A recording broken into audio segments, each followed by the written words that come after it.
Hey, I'm G. Welcome to the Stuff You Should Think About podcast, where I answer everyday questions about phenomena and objects. Today, we're talking about extended warranties, which is one of those checkout moments where everything suddenly gets weirdly intense. You buy a laptop, a TV, maybe a fridge, and right before you can leave, somebody asks if you want protection for 2 or 3 more years, sometimes more. And you kind of freeze because it sounds irresponsible to say no. So let's make this simple. An extended warranty is usually not the basic warranty that came with the product. That standard warranty is typically included by the manufacturer. It usually covers defects or problems that show up because something was wrong with the product itself. The extended warranty or protection plan is usually sold separately for extra money. And this is where people mix up a few different things. A warranty, in the everyday sense, usually means coverage for manufacturer defects. A service contract is more like a paid agreement that says if certain problems happen later, the company will repair, replace, or service the item based on the terms. Then, accidental damage protection is its own thing entirely. That's more like drops, spills, cracked screens, stuff like that. Not every extended plan includes that, even if the sales pitch kind of makes it sound like it does. I mean, that's the part that gets people. You hear protection and your brain fills in the blanks. You think, cool, I'm covered. But covered for what? Mechanical failure? Power surge? Screen damage? Battery issues? One repair only? Unlimited claims? Sometimes those are very different answers. And this matters because what you're really buying is not the product. You're buying a maybe. Maybe it breaks.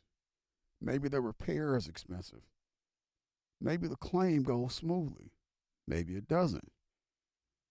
So the real question is pretty plain. Are you paying for actual peace of mind or are you paying for a feeling at the register? And don't say that to be kind of, I don't really say that to be cynical.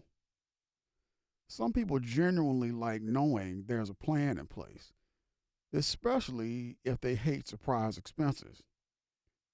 That's the real value for some folks. But you want to know what you're buying before you buy the calm feeling because checkout pressure is pretty powerful. You already committed to the big purchase. You're mentally tired, and now someone is basically asking you, do you also want to protect your good decision? That's a hard step to resist.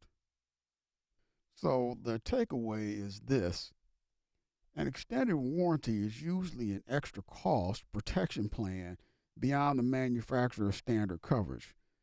It's not always the same as a warranty, not always the same as a service contract, and definitely not always the same as accidental damage protection. If you remember that much, you're already ahead of a lot of people. All right, so when does this stuff actually make sense? Because sometimes it does. I'm not one of those people who says every plan is automatically nonsense. I just don't. There are situations where it can be a reasonable buy. First one is expensive electronics. If you're buying something costly enough that a repair bill would really sting, that changes the math.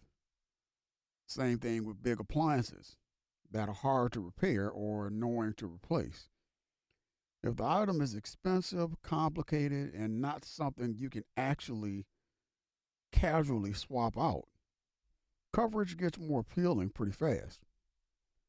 Another good category is stuff you rely on every single day. Your main laptop for work, a refrigerator, maybe your only washing machine if replacing it in a hurry would be a whole mess. When the product failing would disrupt your routine in a big way, some people are not just paying for repair coverage, they're paying to avoid chaos. And there are products that just have costly repairs or fragile parts. Screens, hinges, compressors, specialized components, all that kind of stuff. You don't need a technical deep dive to see the basic issue. If one common failure can cost a lot to fix, a plan can start to look a lot less silly. But the best time to think about any of this is before you buy, not at the checkout when someone's talking fast and there's a line behind you and you just want to go home. That is maybe the biggest practical point in this whole episode. Decide in advance what kind of products you'd even consider covering. Decide what price range makes you nervous. Decide how much repair risk you're willing to carry yourself. Because once you're in the moment, the pitch usually leans in on fear. What if something happens? Well, sure, something could happen to almost anything. That doesn't mean every extra plan is a smart buy. It just means uncertainty exists, which, yeah, welcome to buying stuff. I think a better way to frame it is this: if the item is expensive, difficult to repair, and central to your daily life, then an extended plan may be worth serious consideration. Not an automatic yes, just a real calm look. If you can review the plan details before the purchase, compare the cost, and still feel like the coverage fills a genuine gap, that's when it starts to make sense. So don't let the register decide for you. Make the decision before the pressure shows up.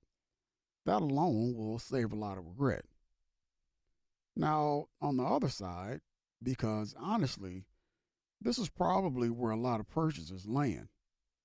A lot of products are cheaper to replace than to repair, especially lower cost electronics, small accessories, and things that are kind of disposable in the real world, even if we don't love admitting that. If the item costs, say, not that much compared with the protection plan, you really have to ask yourself what game you're playing.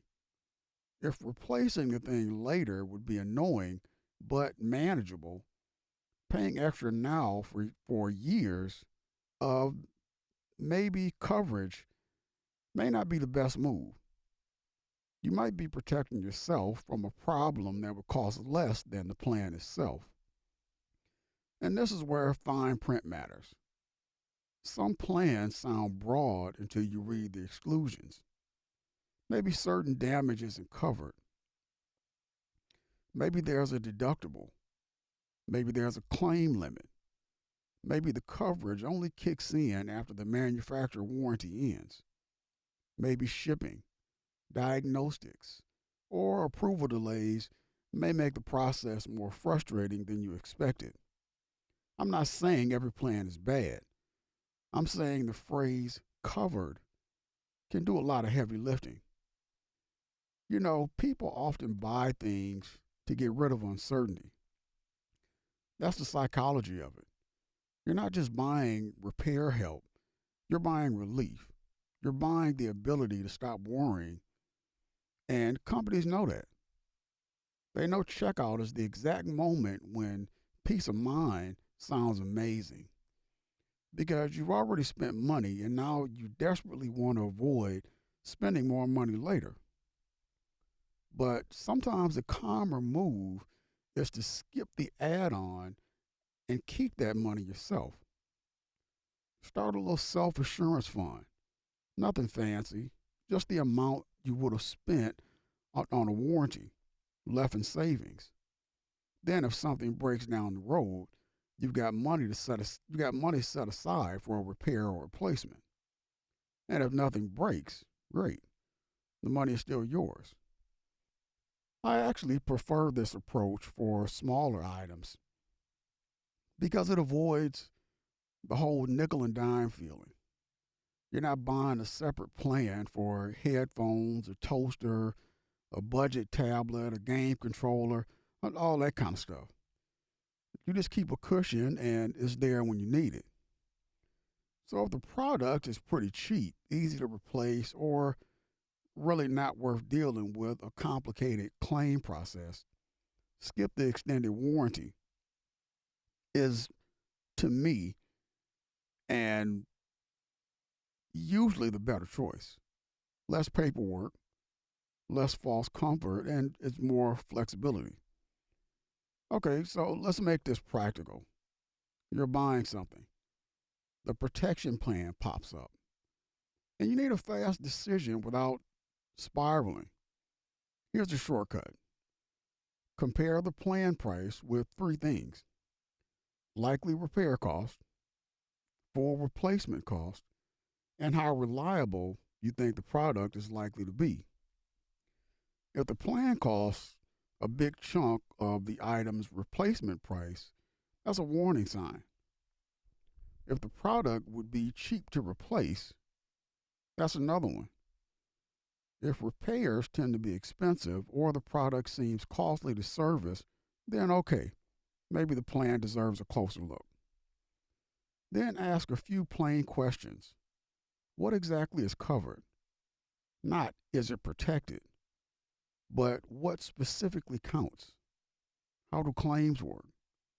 Do you call someone? Mail it in? Visit a service center? And who actually handles the repair? The store, the manufacturer, or some third party? Because a plan is only as useful as the process when something goes wrong. I'd also ask myself one personal question. If this item failed, would I be financially stressed or just irritated? That's not the same thing. A lot of purchases fall into the irritated category. You'll be annoyed, sure, but you survive it. That usually points toward skipping the extra plan. And if you already have some other coverage, that can change things too. Sometimes people forget that a credit card benefit may already offer some protection. If that exists for your purchase, paying for overlapping coverage may not make much sense. You want to check details, obviously, but it's worth remembering before you buy another add on. So here's a simple truth and a rule of thumb. If the product is cheap, replaceable, or already covered in some other way, skip the extended warranty. If it's expensive, essential, and painful to repair or replace, then slow down and evaluate the plan like it's on purchase, because it is. That's really it. Don't let the sales pitch do the thinking for you. Ask what you're getting, ask what it will cost without the plan, and decide from there. Pretty simple, actually. All right, I hope that helps. The next time you at a checkout screen and someone tries to scare you into peace of mind, we'll leave it there for today, and we'll talk again soon.